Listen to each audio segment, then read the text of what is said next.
The origin of Oktoberfest can be dated back to October 12th in the year 1810. Bavarian Crown Prince Louis, later King Louis I of Bavaria, marries Princess Therese von Sachsen-Hildburghausen. The Bavarian royalty invited the citizens of Munich to attend the festivities held on the fields in front of the city gates.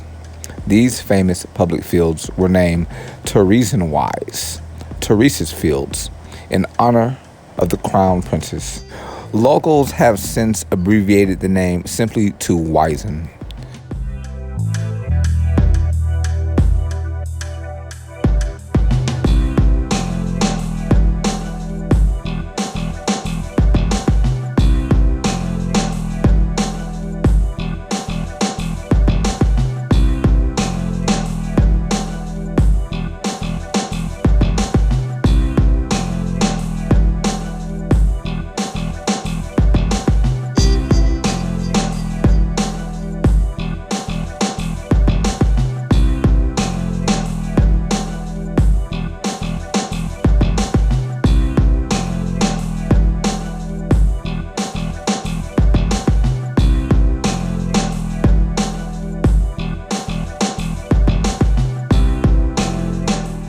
Horse races in the presence of the royal family concluded the popular event, celebrated in varying forms all across Bavaria.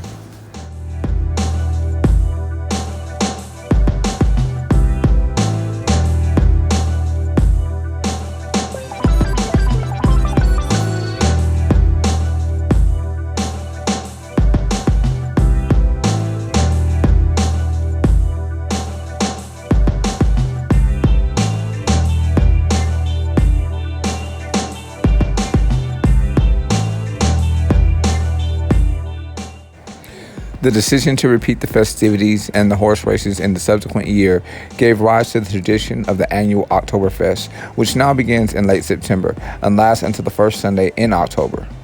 Alcohol consumption is an important part of the modern festival, and more than 1 million gallons of beer are consumed annually at Oktoberfest. The one funny regret of my 9-year abstinence from alcohol, I never got a chance to go to Oktoberfest. Damn.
On the morning of October 12th in 1915, The 49-year-old British nurse, Edith Cavell, continued her eternity. Edith Cavell was executed by a German firing squad in Brussels, Belgium.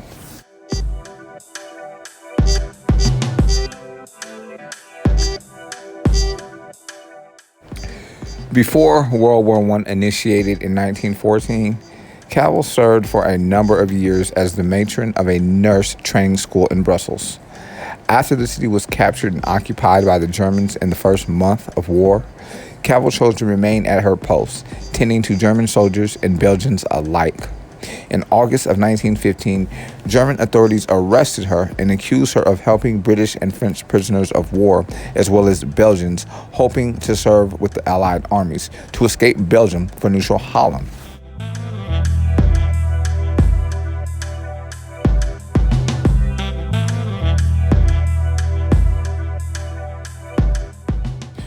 During her trial, Cavell admitted that she was guilty of the offenses with which she had been charged. She was sentenced to death. Though diplomats from the neutral governments of the United States and Spain fought to commute her sentence, their efforts were ultimately in vain.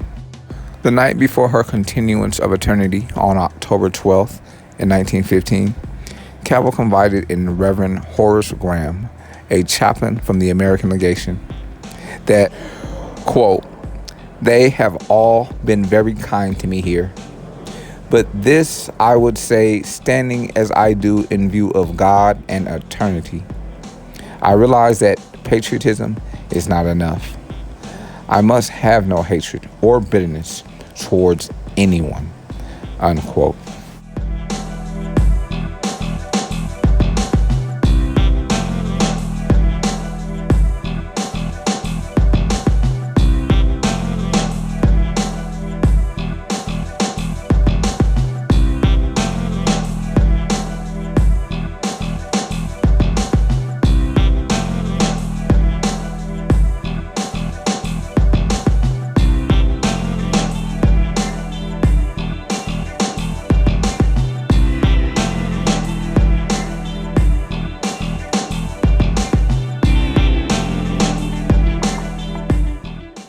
As you might imagine, the execution of Edith Cavell led to a rise in anti-German feeling in the U.S.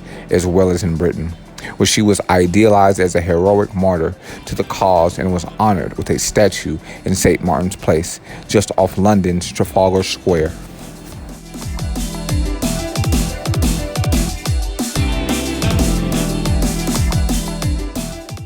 What Jeanne d'Arc has been for centuries to France, wrote one Allied journalist, that will Edith Cavell become to the future generations of Britons.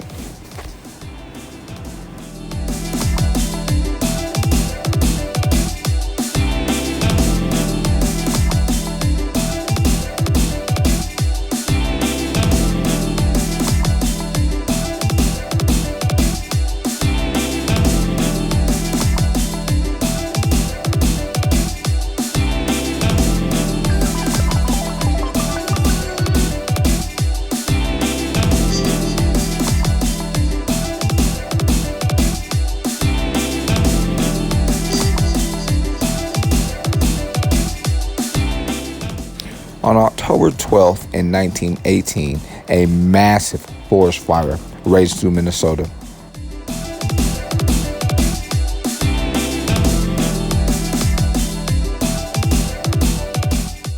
Engendering hundreds of people to continue their eternities beyond Earth and leaving thousands homeless. The fire burned at least 1,500 square miles. The fire, known as the Cloquet Moose Lake Fire because that is where the damage was worse, began at rail lines near Sturgeon Lake. This region of Minnesota, southwest of Duluth in the eastern part of the state, was ripe for a major disaster of this sort. The area's timber industry used crude slash methods in the thick forest, leaving behind dry scraps that were perfect kindling for wildfires.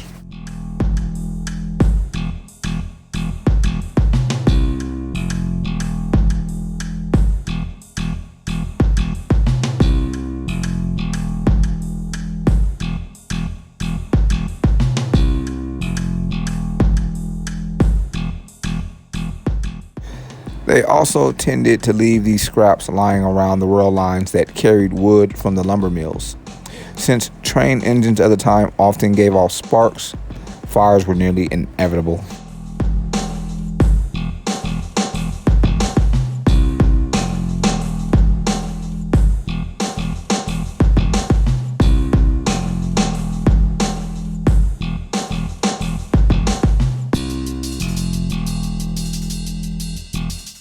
Making matters even worse, the months leading up to October 1918 were very hot and dry.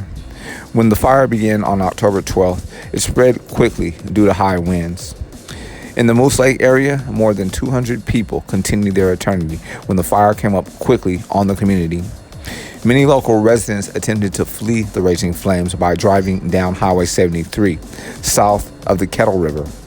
A sharp curve in the road proved to be too difficult to maneuver for drivers speeding from the flames surrounding them, and at least 15 vehicles went off the road, resulting in 25 continuances of eternity.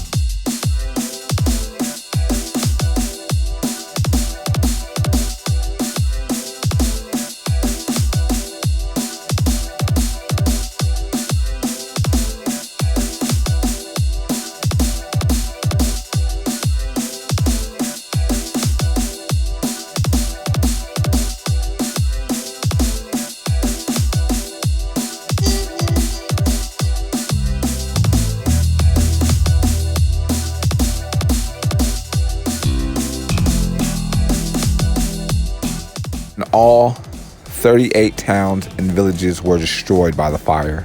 453 continuances of eternity were reported, and another 85 people were seriously burned. 4,000 houses, 6,000 barns, and 40 schools went up in flames. Hundreds of thousands of farm animals also continued their eternities in the fire, a huge loss for area farmers. In all, the region suffered close to $100 million in damages.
Historic information, the roles, and documented on this audio file can be verified on history.com.